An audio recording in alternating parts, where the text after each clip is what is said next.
आज जब हम अपने शिष्यों से वार्ता कर रहे थे तो आपको वहां नहीं पाया। मैं वहां उपस्थित नहीं रहना चाहता था। क्यों?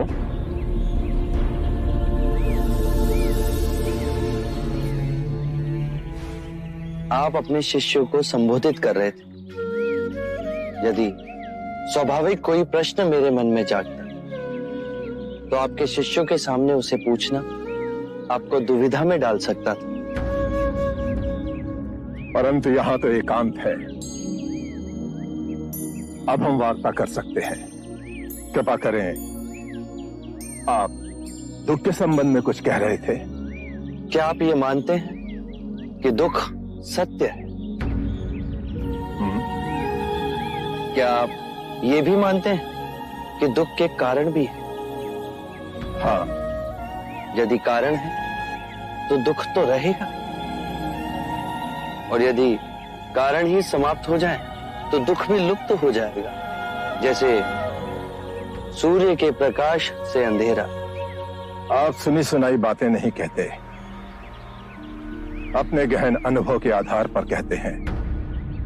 आप धर्म और सिद्धांत की नहीं, देखी हुई बातें कहते हैं। आपने कहा कि मुक्ति का मार्ग है अपने विवेक को जगाना और गूढ़ ध्यान में लिप्त हो जाना, जिससे मनुष्य स्वयं को और इस संसार को भली भांति समझ सकता है। परंतु एक प्रश्न है, ये जो सारी विधियां हैं, रीतियां हैं, पूजा पाठ हैं, क्या ये सब व्यर्थ है?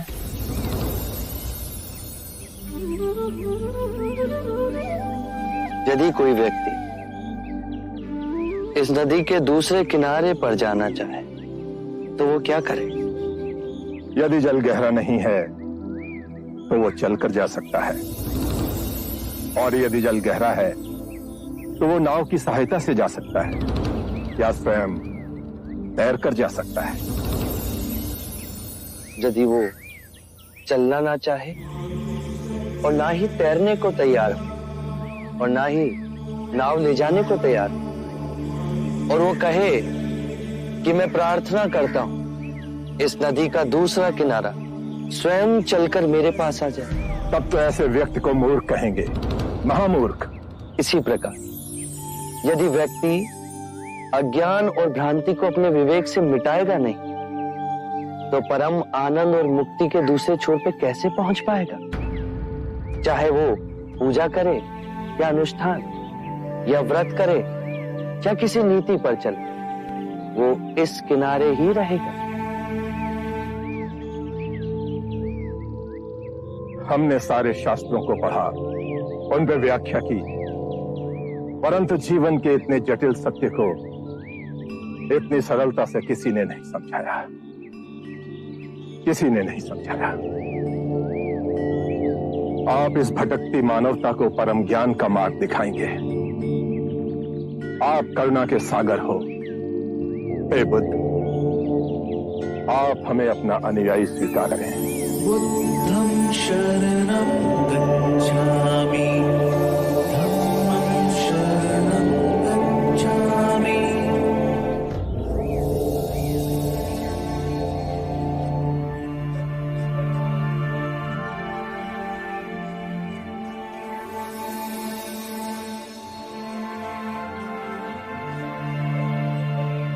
हे पराक्रमी, हे युग पुरुष, आज बुद्ध की शरण में हम आते हैं, आज धर्म की शरण में हम आते हैं, आज संघ की शरण में हम आते हैं। समय की गहरी नदी में इन दीन दुखियों और भटकती आत्माओं के आप ही नाविक हो। घोर अनर्थ हो रहा है गुरुवर्य, घोर अनर्थ।